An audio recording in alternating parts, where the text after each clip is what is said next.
Hello there guys, welcome to one of my live videos, and on this video there's quite a few topics to delve into. So I am going to be giving you the latest news on Angel Gomes. There's actually no negativity coming out regarding Angel Gomes recently. Then after that, I'm going to be giving you the latest news on Carlos Vinicious from Benfica and that. And then maybe if I've got time, I will delve into more topics after that. So we will start with the news on Angel Gomes. So according to reports, I actually read this in goal, and it does say that contract talks between Manchester United and Angel Gomes are at a standstill. Now, I think, we've been in negotiations, for quite some time, over trying to get Angel Gomes a new contract at the football club. Now, we probably are now, obviously, well, if we don't get him a new contract at the football club, we are going to lose him on a free transfer next month, because Angel Gomes' contract at the football club does expire on the 30th of June. And Chelsea, are the ones that have expressed their interest in Angel Gomes. So actually, he could join Chelsea. Now, obviously, the main explanation why Angel Gomes has seldom played this season under Ole Gunnar Solskjaer is because, there has been a lot of uncertainty over his future. Angel Gomes has only made 6 first-team appearances this season. I think, was it back in 2017, he made his debut in our 1-0 win against Crystal Palace. That was when we did have Jose Mourinho and that. So it did report out anyway at the start of this season that we'd offered Angel Gomes a new contract. Then obviously, since then we've put forward a few more contract offers, but still got nowhere. I think there was one where we offered him like £25,000 a week. I think it mentioned the other week that there was one contract offer we made, and we'd offered him around £30,000 a week plus additional bonuses included. So, I think, we're at risk of losing Angel Gomes now, especially, with contract talks at a standstill. Up until this point, Angel Gomes has spent the entirety of his career with the football club. He was in our youth academy for several years, was Angel Gomes. Yes, he was. And like I said, he's been in our senior squad since like 2017. Don't forget, Angel Gomes became the youngest player to represent Manchester United since Duncan Edwards back in the 1950s. Also the first player to be born in the 2000s to make an appearance in the Premier League. So there you go. And so like I said, that's really it. We just cannot get Angel Gomes a new contract at the football club. Like I said to you on one of my videos yesterday, we've got around 9 players' contracts that are due to expire next year, don't forget as well. But yeah, so the question is, are Manchester United going to get Angel Gomes a new contract at the football club? I think he did mention a while back that we are keen on getting him a new 2-year contract at the football club and that. But, we shall see what happens. And he's only the age of 19, and he has still got a hell of a lot of years ahead of him, is Angel Gomes. But to be fair, we have actually, extended a lot of players' contracts since Ole Gunnar Solskjaer got recommended in to the football club. But in total, anyway, there's around 57 Premier League players' contracts that are due to expire at the end of next month. So there you go. Now, let's delve into news on Carlos Vinicious from Benfica. I actually read this news regarding Carlos Vinicious from the People's Person. I also read it in a few other media outlets, but this is stemming from the Portuguese outlet Ebola. They have said that Manchester United have expressed an interest in Carlos Vinicious from Benfica.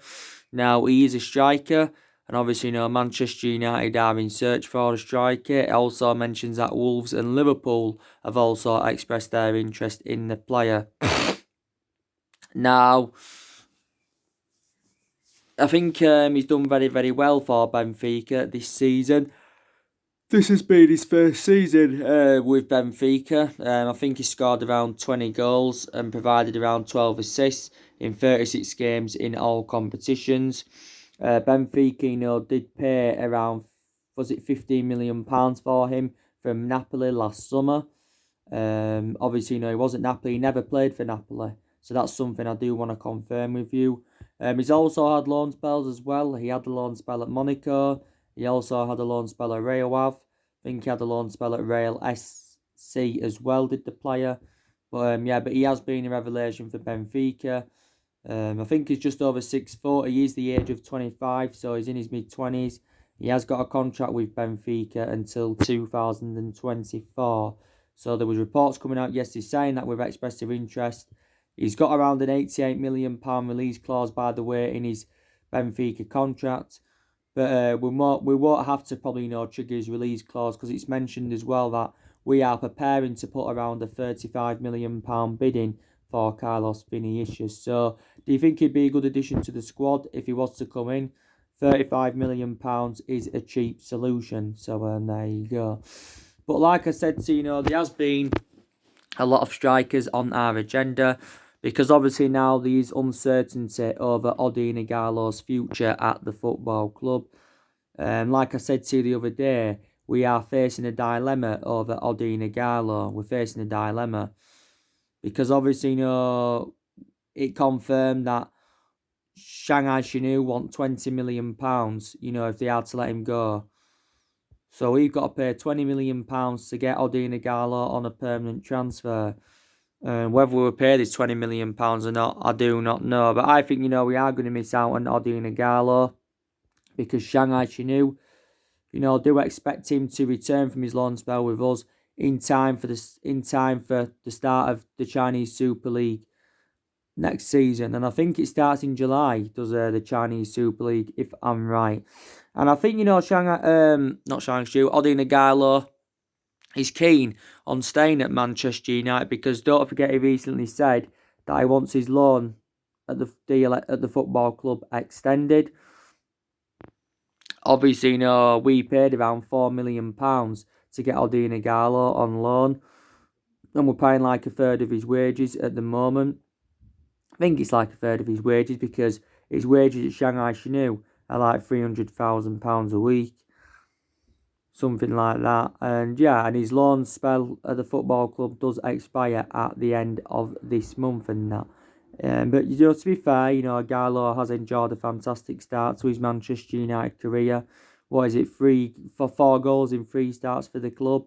He's an option of a different type of centre forward, and I've got to make an admission, he has been a very, very good cover-up for Marcus Rashford, because Marcus Rashford has been out of a back injury since January and that, But obviously, Rashford's going to be back when the season does resume. So, there you go and that. Odion Ighalo, like I said, he's a lifelong Manchester United fan. United fans have got different perceptions on him. Some United fans would keep him, some United fans would let him go back to Shanghai Shenhua. Don't forget Gary Neville give his verdicts on it, and he's actually advised Man United against the purchase of Ighalo, because probably Gary Neville believes that he isn't worth the £20 million that Shanghai Shenhua are demanding for the player. This is what he probably does believe. But so with uncertainty over his future, we're looking to get another striker in. It also mentioned recently from Sky Sports that Newcastle are interested in Odion Ighalo if, the Saudi Arabians do take over their football club. So there you go. And like I said, a hell of a lot of other strikers on our agenda. You obviously know the news on Moussa Dembele. I give you the news on Moussa Dembele yesterday. And we've been given a boost in our pursuit of Moussa Dembele, because reportedly the Lyon president has come out and made an admission. And he did say Lyon may have to sell him. And I think they put the other players into the equation as well. They may have to sell some of their players in the summer, and stuff like that. And, Moussa Dembele would cost us in the region of £60 million if we were to get him on the board. Chelsea have also expressed their interest in him. I'd take Moussa Dembele at Manchester United. He is an out-and-out number 9, is Moussa Dembele. Another beneficial thing about us recommending him in is that he's played in the Premier League before, because, he was at Fulham, began his senior career at Fulham. And I've got to say, since his rival in France with Lyon, he has been a revelation as Moussa Dembele. This has been his second season with Lyon as Moussa Dembele. He's got around 40-odd goals in 80-odd appearances in all competitions. 42, I think, in 88 appearances. He's got a contract with Lyon until 2023. Lyon, only paid £20 million for him from Celtic back in summer 2018. So, yeah, and he enjoyed a few good years with Celtic, scored 52 goals in 94 games. And Lyon, will definitely recruit quite a lot more than the £20 million that they did pay for him from Celtic. And he is only at the age of 23. Reports came out the other week, like he updated you, and it said that, he will find it hard to reject a move to Manchester United in the summer and that. So, yeah, he's another striker, that has been on our agenda. Don't forget, we went in for Erling Haaland in the January transfer window. And it's a shame that we didn't get Erling Haaland because he was another strike on our agenda. But shame we didn't get him because he would have been an Ole Gunnar Solskjaer type signing, would Erling Haaland and that. And he was a cheap solution as well. He was available for around £17 million in January. Obviously, it was around 3 years ago. Ole Gunnar Solskjaer had given Erling Haaland his debut. This is when Solskjaer worked with Haaland at Molde, so Solskjaer was keen on a reunion with the player. Obviously, he went to Borussia Dortmund instead of us in January. Haaland got a contract with him until 2024. He's got a release clause of 60-odd million, but reportedly doesn't get activated until 2022. So there you go. Recently, another striker that's been on our agenda, and that's Roberto Martinez from Inter Milan. You already know the news regarding Roberto Martinez. Like I said, he's got around a €111 million release clause in his Inter Milan contract. He has got a contract with Inter Milan until 2023 as the player.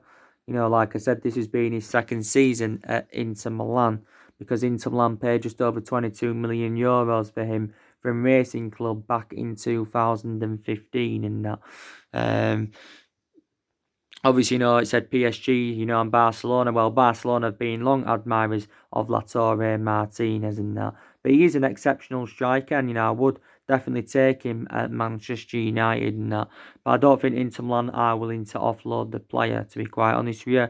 Because obviously, they've obviously offloaded Icardi to PSG and Ivan Perisic to Bayern Munich. Well, they're both on loan, but Inter Milan are looking to get rid of them on permanent transfers. Mario Icardi, I think it said recently, not too long ago, that his contract at PSG has been terminated because his wife confirmed that he wants to go back to Italy, but Inter Milan won't take him back. Mario Icardi. I think PSG have said they want to extend his loan, or they want Inter Milan to lower their valuation for the player, to get him permanently and that. And like I said, Ivan Perisic, can't remember how much they want for him, but they're looking to get rid of him on a permanent transfer. So there you go. So Roberto Martinez has been another striker on our agenda. Timo Werner from RB Leipzig. He's been another striker on our agenda, but I'm very sceptical we'll get him because, his preference is to make a move to Liverpool. His Timo Werner's in that, like you already know. And yeah, so that's really it. And obviously, our priority targets for the summer are Jadon Sancho and Jack Grealish. And you already know the news on Jadon Sancho and Jack Grealish, of course. But like Ole Gunnar Solskjaer, he recently made an admission, did Solskjaer, and he made a key transfer statement, meaning that there's going to be uncertainty in the summer transfer window and that. So he's admitted, we're going to have a completely different transfer window this summer. This is what he's come out and said. Obviously, I've got to make an admission as well. I think we have improved in the transfer market under Ole Gunnar Solskjaer. What I mean in that aspect is that, I think we've, got the players that wanted in, and we've been a bit more sensible with our recruitment, if you know what I mean. Because, we've been criticised in recent years. Manchester United have been criticised in recent years. Obviously, for us overpaying for players. You know, because we have overpaid for players in recent years. You know, prime example, 75 million for Lukaku, 89 million for Pogba. Paul Pogba is our most expensive signing at the moment, by the way. Obviously, 50 million for Fred, 40 million for Matic, 80 million pounds for Harry Maguire. So we are known for overpaying for players. Not only that, you know, we've been criticised, you know, of how poor our recruitment policy's been in the last 6 or 7 years or so. And it's actually not Ed Woodward, you know, that has been criticised for that. But we've improved under the Ole Gunnar Solskjaer era in the transfer market, you know, being a bit more competitive in that. But, you know, Solskjaer's enjoyed 3 transfer windows at the football club at the moment. And he has spent £220 million on 5 players. Didn't recommend anyone in his first transfer window, but in his second transfer, in the past 2 transfer windows, he has recruited 5 players into the football club. Last summer recommended Daniel James, Wan-Bissaka and Harry Maguire in, and in January he recommended Bruno Fernandes and Odin Igalo in. And yes, he did. He enjoyed a successful January transfer window. You know, because like I said, you know, Bruno Fernandes has been a very, very good signing. You can say Bruno Fernandes has definitely saved Ole Gunnar Solskjaer's job at Manchester United, and that Bruno Fernandes has got what, 3 goals and 4 assists so far. Obviously, you know, he won Premier League Player of the Month for February, reflecting on his good run of performances. And, you know, yeah, he's been making a difference in the team. And we paid £65 million for Bruno Fernandes, you know, with add-ons included in that. So he's on that list as one of our most expensive signings. So there you go. And like I said, you know, Solskjaer will be here next season. So, you know, he'll be here in the summer. So it will be his 4th transfer window as Manchester United manager in total. And it will be his 2nd summer transfer window on that. I think, yeah, it will be his 2nd summer transfer window. I think it is. And Solskjaer, you know, has revealed that, you know, he wants to still continue the policy of recruiting young British players to Manchester United like he did do last summer. He said, you know, well, him and Ed Woodward said it, you know, they want to make around 4 signings in the summer. But like I've said to you before, I'm very, very sceptical that we're going to make 4 signings in the summer. Because like I said to you, know, a lot of teams are going to endure unprecedented summer transfer windows, you know, due to the financial issues, you know, with the coronavirus pandemic and stuff like that. So I think, like, players are going to leave clubs, you know, for a lot less than what they're worth.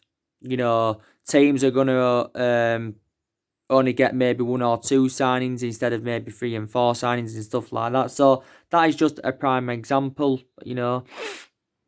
But we do know that the football season is resuming. You know, the government have given permission for the Premier League and other professional sports to resume on the 1st of June. Obviously, it will be played behind closed doors. So at least it is resuming. You know, at least it is resuming in that, because it has been suspended since like the 13th of March. So it's been suspended now for a good 8 or 9 weeks, is it? I was hearing as well from the BBC recently, and that's a reliable source, that Premier League clubs face paying 340 million in a TV refund or something like that, I mentioned. So there you go. No. So there you go. But yeah. So I don't expect Manchester United, you know, to make 4 signings in the summer transfer market. I really, really don't. You know, I really, really don't. But obviously, you know, Ed Woodward's been talking a lot. He came out the other week and even he insisted, you know, Man United will not do business as usual in the summer transfer market.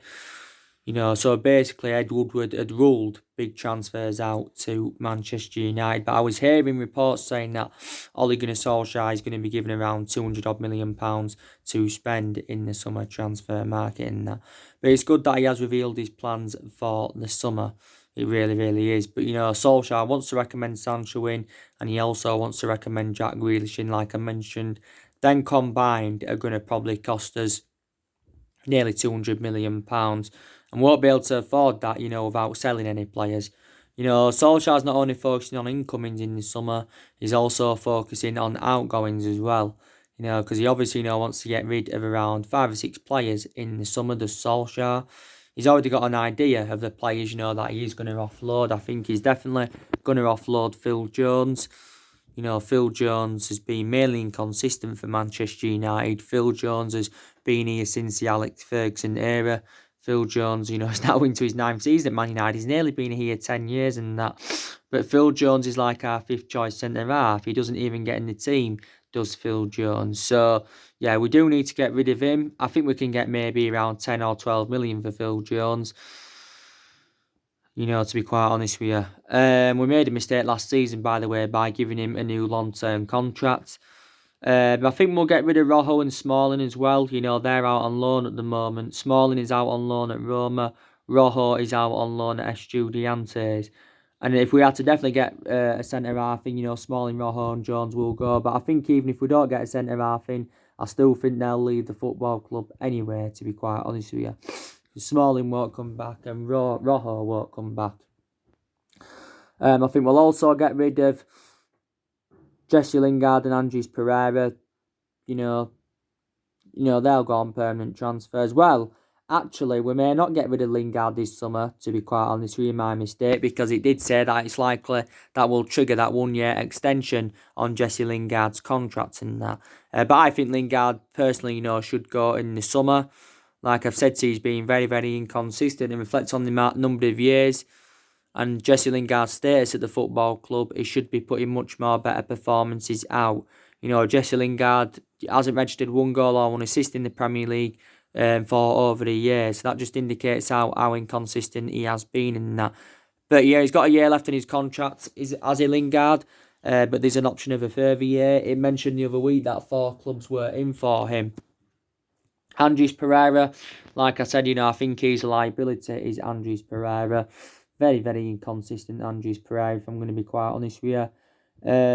Has played regular this season, obviously, because of Scott McTominay's injury, but since McTominay came back, he's found game time very, very difficult as Andreas Pereira. Andreas Pereira, anyway, only became a regular last season, so I think he'll go.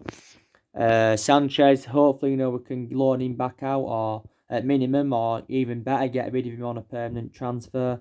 I don't see us getting rid of Sanchez on a permanent transfer, to be quite honest with you. I don't see that happening. Reflecting on his substantial wages, because like I said, Sanchez's wages at Man United are like 400 grand a week, rising up to 500 grand a week, based on the image rights and the bonuses. Sanchez did enjoy a difficult 18 months at Man United. He's now on loan at Inter Milan, is Sanchez. But Inter Milan have got no intentions of getting him on a permanent transfer because he's enjoyed a difficult time at Inter Milan as well. Like I said, Gomes could be going because, we can't get him a new contract. Diego Dalot, he could possibly go as well. There was a lot of talks about, possibly Diego Dalot going the other week because obviously, he seldom plays. And he's a backup to Wan-Bissaka's Diego Dalot. I think he's only made 1 start in the Premier League this season as Dalot. Obviously, we got Dalot in Jose Mourinho's final transfer window. We paid around £19 million for him from Porto back in the summer of 2018. So he's been here, about 18 months or something now as Diego Dalot and that. Obviously, there's been a hell of a lot of rumours, about Paul Pogba leaving the football club as well. But I don't think Paul Pogba will be leaving the football club. I think, he will be staying at Manchester United next season, to be quite honest with you. But since Paul Pogba rejoined us, from Juventus back in 2016, he has had a long-running transfer saga.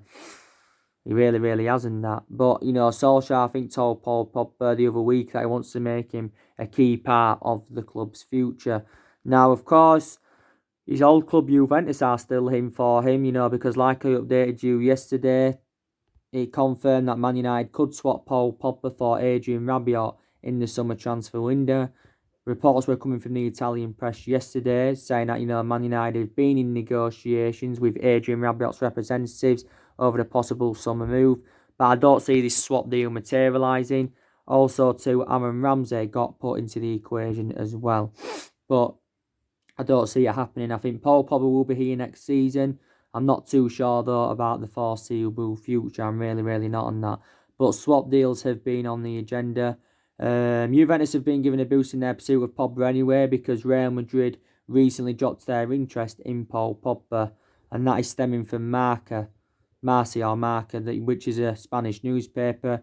The main explanation why Real Madrid have dropped their interest is because they're not willing to meet Paul Pogba's wage demands.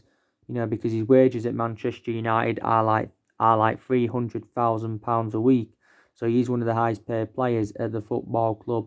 But revert back to last summer, Paul Pogba wanted to leave Manchester United, and his actual preference last summer was a move to Real Madrid. And he was talking a hell of a lot about Real Madrid last summer, was Paul Pogba, about his dreams of playing for them and that. So there you go. But we said we wanted around £180 million last summer. So Real Madrid are no longer in for him now. We've said if we sell Pogba in the summer without him being part of any swap deal, we want at least £100 million.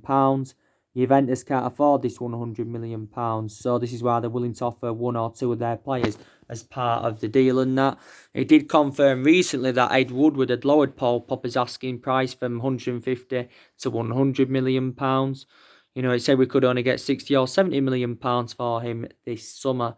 Paul Pogba's only played 8 times this season for Manchester United. His appearances have been limited due to his injuries and that. The last game he played was Boxing Day, and the last time he started from the start was back in September. So, haven't really had a perception on Pogba this season. Paul Pogba recently, not too long ago, has revealed his plan ahead of his return, and he is aiming to be the best player in the world. He was talking the other week about the issues that he's had with injuries and how much it's infuriated him. I think he did have the surgery on his ankle back in January, did Paul Pogba. So when the season does resume, he will be back, because Solskjaer's confirmed anywhere there will be a fully fit squad ahead of a Premier League return and that. So that's very, very good news, because we've had a lot of injuries this season. Reflecting on that, we've had to make a lot of rotation anyway. So there you go. And Paul Pogba, by the way, has got exactly a year left on his Manchester United contract. Don't forget the other week it confirmed that we did decide not to trigger that 1 year extension on that 1 year option, on his contract and that. So there you go. Obviously PSG have been in for him in recent weeks, also to Inter Milan have obviously expressed an interest in Pogba, and Inter Milan, don't forget, have already recruited 3 of our players in that. So there you go. But I think Paul Pogba's staying. You already know the news on David De Gea, don't you? Duncan Castles came out recently and said that Man United weren't happy with his performances, and if the right offer was to come in, we could possibly sell De Gea in the summer.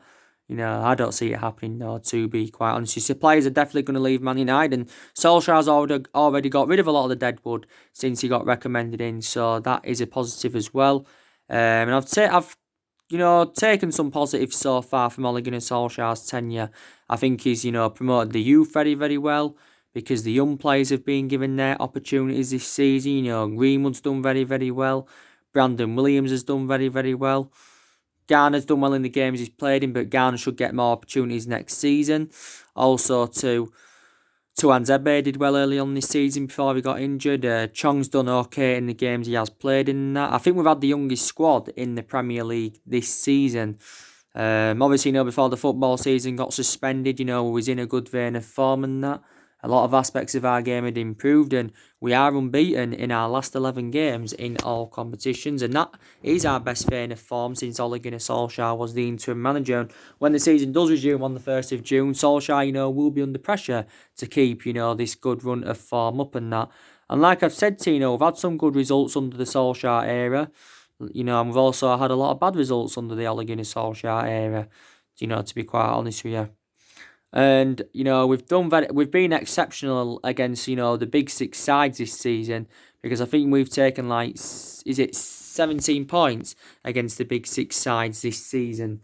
We haven't been so good though against lower opposition. I'm gonna make that admission. I think as well, a lot of players have improved under the Ole Gunnar Solskjaer era. The likes of Rashford's improved, Martial, Luke Shaw, Fred. They have all really, really improved in that, because them players, endured very, very difficult times under the Jose Mourinho era and that. There's still things that Ole Gunnar Solskjaer needs to work on. I still think, he needs to work out his best formation, because he's been changing formation persistently this season. I think he also probably needs to make a tactical change. His approach to the games against lower opposition, like I mentioned, do need to improve in that. So there you go. And like I said, we have enjoyed our worst start ever to a Premier League season, ever. But he's still at Manchester United, is Solskjaer. Don't forget, we can get some silverware on the board. We're into the last 8 of the Europa League. We're into the quarterfinals of the FA Cup. That's a chance for us getting some silverware on the board. Convinced we can get Champions League qualification as well, because, we are sitting 5th in the Premier League and we are only 3 points behind Chelsea. So let's just put that into the equation. But it's very, very imperative that we do get Champions League football for next season. It really, really is. My reservations about Solskjaer is that he's inexperienced as a manager. And obviously, since he got the job permanently at Man United, his record has been disastrous in that. But yeah, there may be an element of concerns about him and that. And he has made a lot of wrong decisions this season in certain games. But yeah, and he's inexperienced as a manager anyway. But the longer Solskjaer remains in the Man United job, he's going to be gaining more managerial experience. Which maybe we did give Solskjaer the job too soon, but the main explanation why we're giving the job is reflecting on what he did, when he was the interim manager and that. I'm still sceptical that he's the foreseeable future for the club, don't get me wrong. The question is, can we get our 21st title under the Solskjaer era? Because we haven't won the Premier League since 2013, which is 7 years ago. So the last time we won it was in Alex Ferguson's last season and that. So there you go. But not all of the blame stems from Solskjaer throughout the course of this season. Obviously, we've been very, very critical of Ed Woodward, and we've also been very, very critical of the Glazers as well. So there you go. We know that Man United are no longer getting a director of footballing. That's been confirmed as well. I confirmed that with you the other week. But yeah, and like I said, Solskjaer's our 4th permanent manager since the Ferguson era. Man United have sacked 3 managers since the Ferguson era. We haven't really got the structure to keep sacking managers. Moyes got sacked, Van Gaal got sacked, and Jose Mourinho got sacked. They're the managers that have been gone since the Alex Ferguson era. But in the last 6 or 7 years anyway, we have been playing catch up. We spent close to the £1 billion range on players, and we've recruited over 30 odd players in since the Alex Ferguson era and that. And, maybe there's players that we've got rid of in recent years, that we shouldn't have got rid of, like I mentioned the other day, to be quite honest with you. But there you go on that. So Solskjaer definitely does deserve at least another season at the club. He deserves at least a couple of more transfer windows to see who else he can recommend him. Because analysing the vast majority of this team, it is not Solskjaer's anyway. So yeah. So anyway, guys, that's everything to update you today. Drop your comments, likes below on the channel. If you do, consider subscribe as always, and take care. God bless. See you all again very, very soon.